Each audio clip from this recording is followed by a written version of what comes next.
சற்று முன் தவேகாவின் சேலம் மாவட்ட நிர்வாகிகள் கூண்டோடு கைது. அதிர்ச்சியில் விஜய், சுற்றி வளைத்த போலீசார். சேலத்தில் நடைபெற்ற தமிழக வெற்றிக் கழகத்தின் தவேகா நிர்வாகிகள் ஆலோசனை கூட்டத்தில் பங்கேற்க வந்த சூரஜ் என்ற நபர் வெயிலின் தாக்கம் மற்றும் உடல்நலக்குறைவு காரணமாக மயங்கி விழுந்து உயிரிழந்த சம்பவம் பெரும் சோகத்தை ஏற்படுத்தியிருக்கிறது. மகாராஷ்டிராவை பூர்வீகமாக கொண்ட இவர் கடந்த 20 ஆண்டுகளாக சேலத்தில் வசித்து வந்திருக்கிறார். ஏற்கனவே இந்த இதய அறுவை சிகிச்சை செய்து கொண்ட சூரஜ் சுட்டெரிக்கும் வெயிலில் சுமார் 2 மணி நேரத்திற்கும் மேலாக காத்திருந்தபோது மாரடைப்பு ஏற்பட்டு உயிரிழந்ததாக தகவல்கள் தெரிவிக்கின்றன. இந்த சம்பவம் தவேகா தொண்டர்களிடையே அதிர்ச்சியை ஏற்படுத்தியுள்ள நிலையில் கட்சித் தலைவர் விஜய் மற்றும் நிர்வாகிகள் ஆழ்ந்த இரங்கலை தெரிவித்துள்ளனர். இந்த துயர சம்பவத்தை தொடர்ந்து அரசியல் கூட்டங்களுக்கு தமிழ்நாட்டில் சட்டமன்ற தேர்தல் நெருங்கி வரும் நிலையில் அதிமுக தலைமையிலான கூட்டணிக்குள் தொகுதி பங்கீடு தொடர்பான இழுபறி தீவிரமடைந்து வருகிறது. குறிப்பாக தமிழக பாஜக தரப்பில் சட்டசபை தொகுதிகளின் சுமார் 20% கோர திட்டமிட்டுள்ளதாக வெளியாகியுள்ள தகவல் அதிமுக நிர்வாகிகள் மத்தியில் அதிர்ச்சியை ஏற்படுத்தியிருக்கிறது. தமிழ்நாட்டில் மொத்தம் 234 சட்டசபை தொகுதிகள் உள்ள நிலையில் 20% என்பது சுமார் 59 தொகுதிகளாகும். இந்த அளவிலான கோரிக்கை நடைமுறைக்கு வந்தால் கூட்டணி தலைமையிலான அதிமுகவுக்கு கடும் நெருக்கடி உருவாகும் சூழல் ஏற்படுகிறது. இதனால் பாஜக டெல்லி தலைமையின் அழுத்தத்தை அதிமுக பொதுச்செயலாளர் எடப்பாடி பழனிசாமி எவ்வாறு சமாளிக்கப் போகிறார் என்ற கேள்வி அரசியல் வட்டாரங்களில் எழுந்துள்ளது. தேர்தல் நெருங்குவதால் அனைத்து கட்சிகளும் தங்களின் அரசியல் வளர்ச்சியை முன்னிறுத்தி அதிக தொகுதிகளை கைப்பற்ற முயற்சித்து வருகின்றன. அதே நேரத்தில் தனிச்சின்னத்தில் போட்டியிட வேண்டும் என்ற விருப்பத்தையும் பல கட்சிகள் வெளிப்படுத்தி வருகிறது. இதன் காரணமாக திமுக மற்றும் அதிமுக ஆகிய இரு பெரிய கட்சிகளும் கூட்டணி பேச்சுவார்த்தைகளை சுமூகமாக முடிக்க முயற்சி மேற்கொண்டு வருகிறது. இந்த சூழ்நிலையில் பாஜக தரப்பு கடந்த மக்களவைத் தேர்தலின் வாக்கு சதவீதத்தை அடிப்படையாக வைத்து தொகுதிகளை கேட்கும் யுக்தியை கையில் எடுத்துள்ளதாக கூறப்படுகிறது. கடந்த லோக்சபா தேர்தலில் பாஜக 23 தொகுதிகளில் போட்டியிட்டு 9 இடங்களில் 2ஆம் இடமும் 13 இடங்களில் 3ஆம் இடமும் பெற்றது. மொத்தமாக சுமார் 11.4% வாக்குகளை பெற்றிருந்தது. கூட்டணி அளவில் பார்க்கும்போது பாஜக தலைமையிலான தரப்பு சுமார் 18% வாக்குகளை பெற்றதாகவே கணக்கிடப்படுகிறது. இதன் அடிப்படையில்தான் தமிழ்நாட்டில் சுமார் 20% தொகுதிகளை கோர பாஜக தயாராகி வருவதாகவும் கூறப்படுகிறது. ஆனால் பாஜகவிற்கு 59 தொகுதிகளை ஒதுக்கினால் பாமக, அமமுக போன்ற பிற கூட்டணி கட்சிகளுக்கும் கூடுதல் இடங்களை வழங்க வேண்டிய கட்டாயமும் உருவாகும்.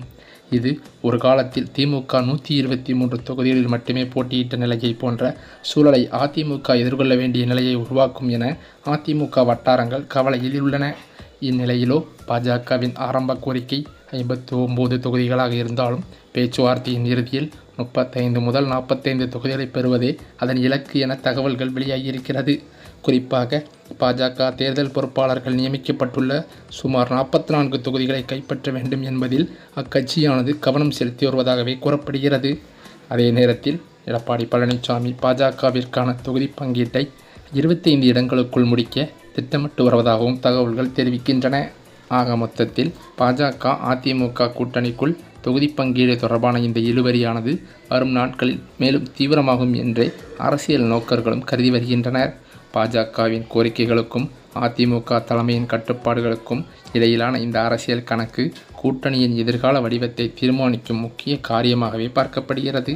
ஆகவே 2026 சட்டமன்ற தேர்தலுக்கான களப்பணிகளை தமிழக பாஜக இப்போதே படிவேகமாக தொடங்கியிருக்கிறது.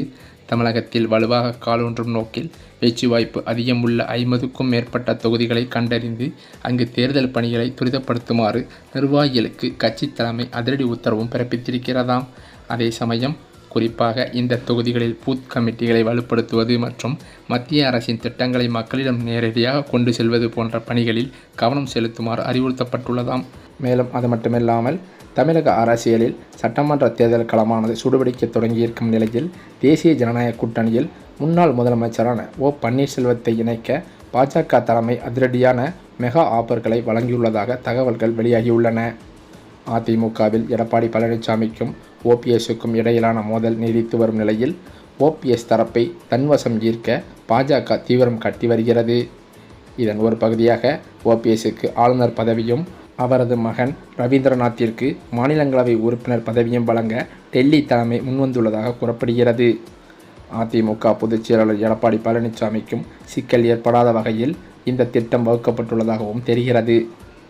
ஓபிஎஸ் தேர்தல் அரசியலில் இருந்து விலகி ஆளுநர் போன்ற உயர் பதவிகளை ஏற்றுக்கொண்டால் அதிமுகவின் ஒற்றை தலைமைக்கு எந்த இடையூறும் இருக்காது என இபிஎஸ் தரப்பும் இதற்கு சம்மதிக்க வாய்ப்புள்ளதாக அரசியல் பகுதிகளில் தகவல்கள் கருத்து வருகின்றன. அதே சமயம் தனது ஆதரவாளர்கள் திமுக பக்கம் சாய்ந்து வரும் நிலையில் தனது மகனின் அரசியல் எதிர்காலத்தையும் சட்ட ரீதியான பாதுகாப்பையும் கருத்தில் கொண்டு ஓபிஎஸ் இந்த ஆஃபரை ஏற்க தயாராகிவிட்டதாகவே தெரிகிறது. பிரதமர் நரேந்திர மோடி வரும் 23ஆம் தேதி தமிழகத்திற்கு பிரச்சாரத்திற்காக வரவுள்ள நிலையில் அதற்குள் ஓபிஎஸ் அணியுடனான கூட்டணி பேச்சுவார்த்தையை இறுதி செய்ய பாஜக மேலிட பொறுப்பாளர் பியூஷ் கோயல் சென்னை வந்திருக்கிறாராம். ஏற்கனவே டிடிவி தினகரன் இந்த கூட்டணியை உறுதி செய்துள்ள நிலையில் தற்போது ஓபிஎஸ் மகனும் பியூஷ் கோயலை சந்தித்து பேசியிருக்கிறார். இதனால் பிரதமர் மோடி பங்கேற்கும் பொதுக்கூட்ட மேடையில் ஓபிஎஸ் உள்ளிட்ட கூட்டணி கட்சி தலைவர்கள் அனைவரும் ஓரணியில் திரண்டு பாஜக அதிமுக கூட்டணியின் பலத்தை காட்டுவார்கள் என்று எதிர்பார்க்கப்பட்டு வருகிறது. அதே சமயம் தேர்தல் களத்தில் பாஜகவின் தேர்தல் வியூகங்கள் எப்போதும் விவாதத்திற்குரியவதாகத்தான் பார்க்கப்படுகிறது.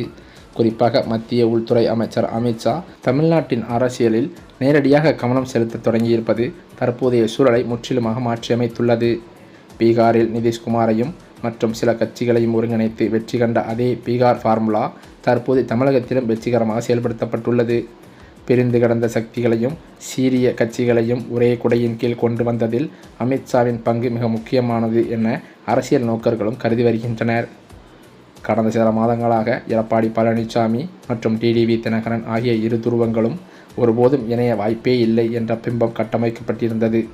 பல மேடைகளில் இருவரும் ஒருவரை ஒருவர் கடுமையாக விமர்சித்து வந்த நிலையில் ஆனால் அமித்ஷாவின் சாணக்கியத்தனமான தலையீடு இந்த சூழலை தலைகீழாக மாற்றியிருக்கிறது.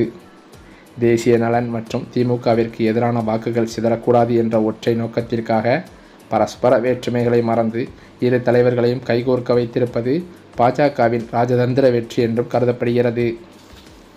அமித்ஷா எப்போதுமே ஒரு மாநிலத்தின் கள யதார்த்தத்தை நன்கு ஆய்ந்த பிறகே தனது காய்களை நகர்த்துவாராம்.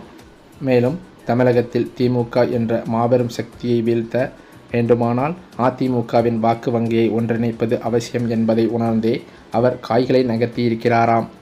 இபிஎஸ், டிடிவி தினகரன், ஓபிஎஸ் என அனைத்து பிரிவினர்களையும் ஒரே நேர்கோட்டில் கொண்டு வந்திருப்பது அதிமுக தொண்டர்களிடையே ஒரு புதிய எழுச்சியை ஏற்படுத்தியிருக்கிறது.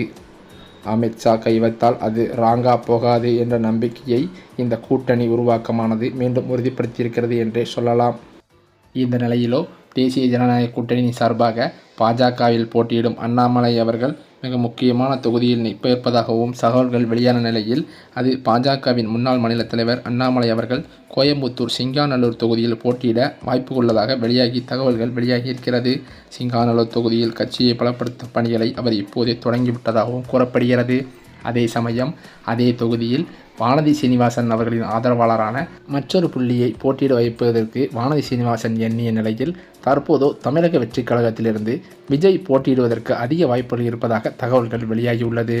அது மட்டுமில்லாமல் பல்வேறு மாவட்ட செயலாளர்கள் வேட்பாளர் பட்டியலில் இடம்பெற வேண்டும் என்று கடும் மோதலில் ஈடுபட்டு வருவதாகவும் தமிழக வெற்றி கழக தொண்டர்கள் மத்தியில் பேச்சுக்கள் அடிபடுகிறது. இதனால் கடும் அப்செட்டில் இருந்த வேட்பாளர் பட்டியலில் இல்லாத மாவட்ட செயலாளர்கள் 40 பேர் தமிழக வெற்றி கழகத்திலிருந்து ஒரேடியாக விலகுவதற்கு முடிவெடுத்து விட்டதாக அதிர்ச்சி தகவல்கள் பரவி வருகிறது.